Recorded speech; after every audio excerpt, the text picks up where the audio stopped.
I never thought I'd be writing something like this, but here I am. My name's Mike, and I've been with my wife, Lisa, for about 6 years now. We met in college, hit it off pretty quickly, and got married last year in a big fancy wedding. Honestly, I thought we had a solid thing going. Sure, we had our disagreements, some typical marriage stuff, but I never imagined anything like this would happen.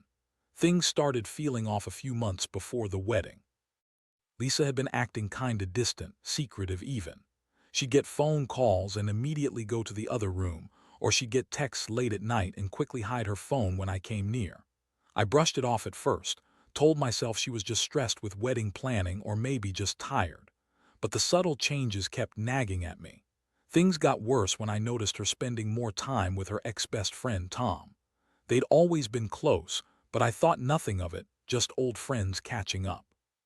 But then I saw her sneaking around with him more than once. She'd take her phone and slip away somewhere, or I'd catch her whispering on the phone late at night looking guilty.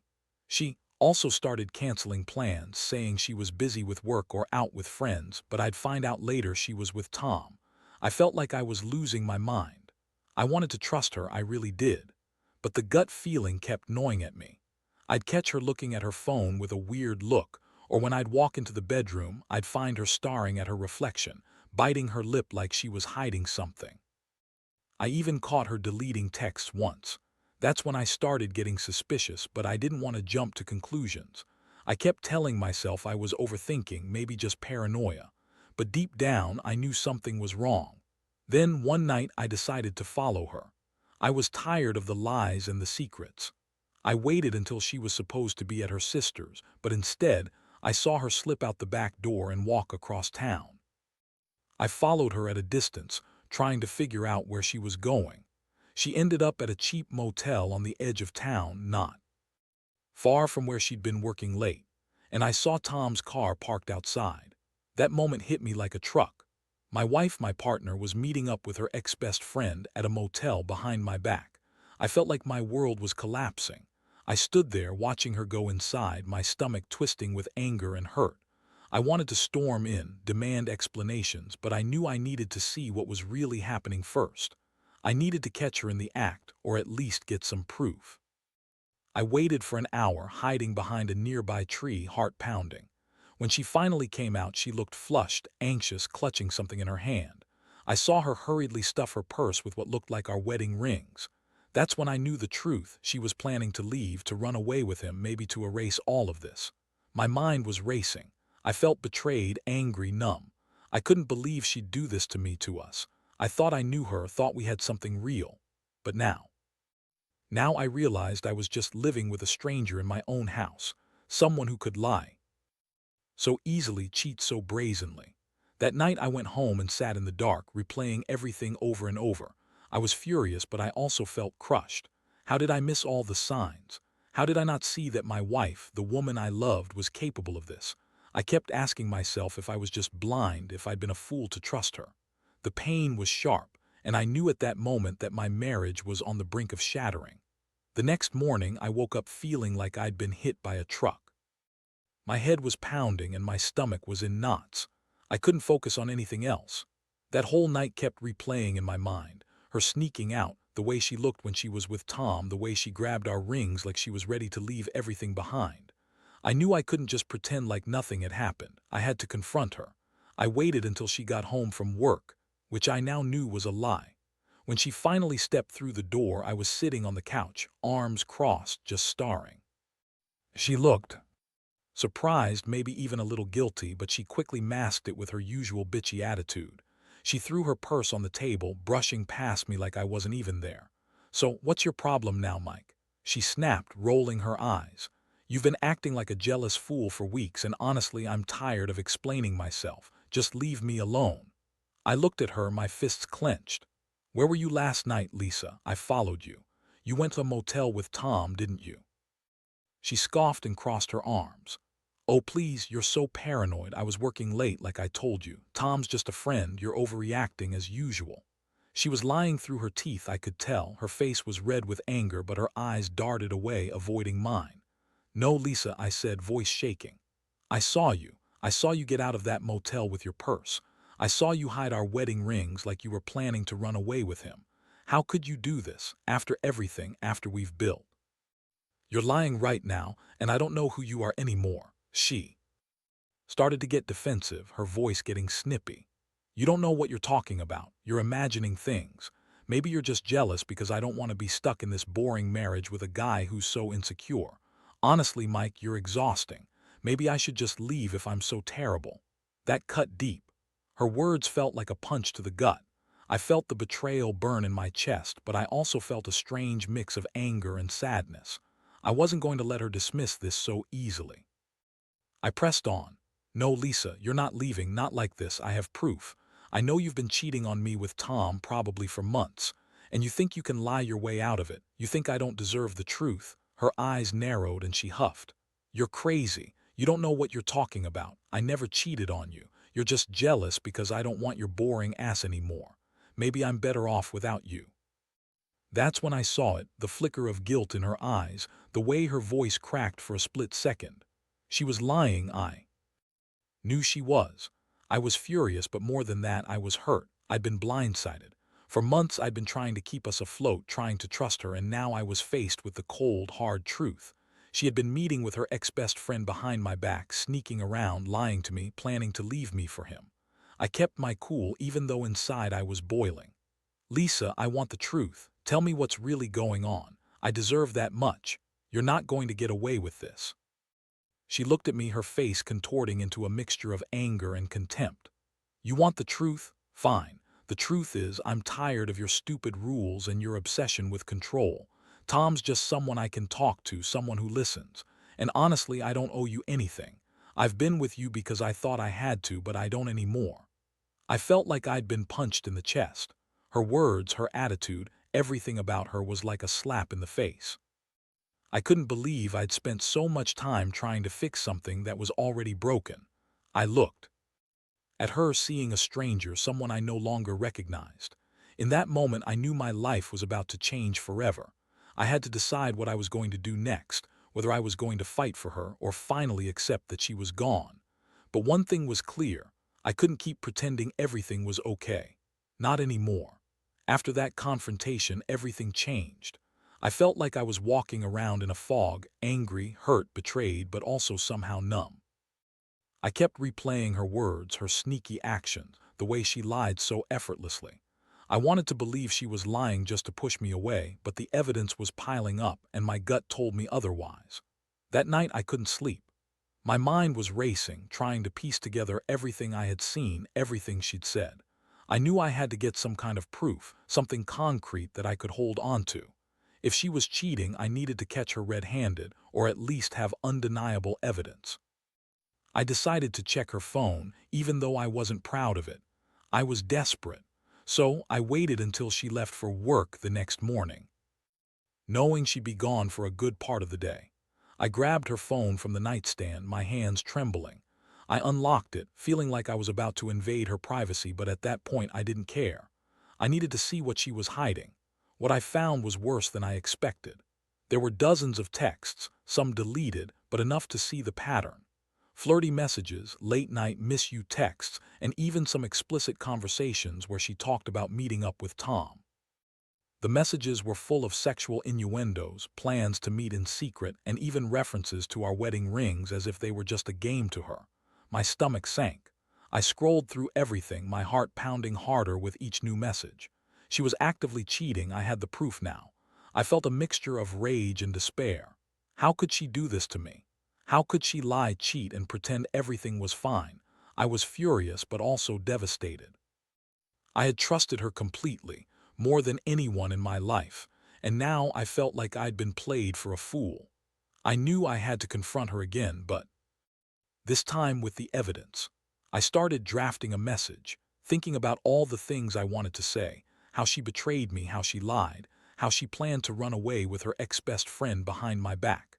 I was so angry that I almost didn't recognize myself. I had never been this bitter or vengeful before, but I realized I wasn't going to let her get away with it.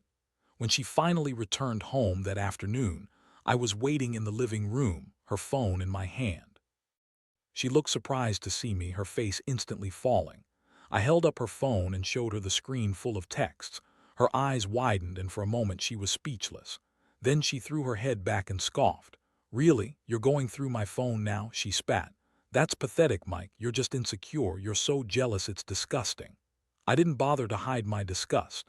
"No, Lisa, this isn't jealousy. It's the truth.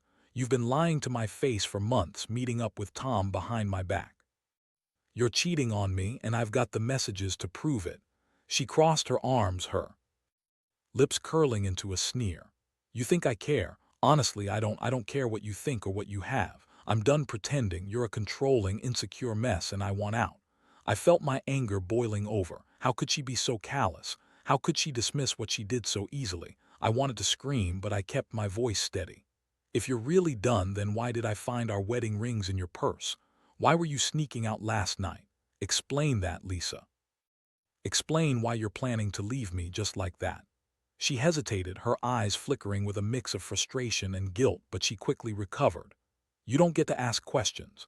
You're just a joke, Mike. I was going to tell you, I swear. I just needed time to figure things out." That was the final straw. I realized then that she was lying again. She'd been planning her escape for a while, trying to save face. The woman I thought I knew was nothing but a manipulative, selfish bitch. I felt my world shattering piece by piece. All the love, trust, and hope I'd had for her crumbled in that moment. I knew I couldn't keep doing this, pretending everything was okay, pretending I still had a wife who cared. I had to decide what to do next, but one thing was clear. I wouldn't let her walk all over me anymore. I had to take control of my life, even if it meant losing her forever, because at this point I knew she'd already lost me. After I saw the text messages and the wedding rings in her purse, everything shifted inside me. I've never felt so betrayed, so humiliated. It was like the ground had been pulled out from under my feet. I sat there, staring at her, trying to process what I just uncovered. She kept insisting she was going to tell me, that she was confused, but honestly I didn't believe her anymore. Her excuses sounded hollow, and her face was full of contempt. I knew I had to do something, but what? Part of me wanted to explode, to scream at her, to throw her out right then and there. But I also knew I needed to stay calm, to think clearly. I couldn't let her see how much she'd hurt me, not yet. I decided I'd give her a little space, but I wasn't going to let her get away with this without consequences. So I told her to leave for a while. I didn't shout, I didn't yell. I just told her to pack her stuff and stay somewhere else for a few days. She looked at me like I was crazy, but I didn't care. I needed her to feel the weight of what she'd done. As she stormed out, I watched her walk out the door, feeling the empty space she left behind. It was like a part of me had died. That night I stayed up late, drinking and thinking about everything, her lies, her cheating, the way she'd sneaked around behind my back for months. I felt so stupid for not seeing it earlier. I kept asking myself why I had trusted her so blindly. Was I just naive? Or was I really that in love that I refused to see the truth?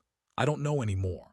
All I knew was that I was hurt, furious, and somehow exhausted. In the days that followed, the weight of her betrayal hit me harder. I started questioning everything. About us, our marriage, her feelings, my own worth. I couldn't sleep, couldn't eat. Every time I closed my eyes, I saw her sneaking out, heard the lies in her voice, saw the look in her eyes when she thought I wasn't watching. It was a nightmare I couldn't wake up from, but amid all that pain, I knew I had to make a decision. I couldn't live in this limbo forever. I wanted clarity. I wanted to understand if this was something salvageable or if I was better off walking away.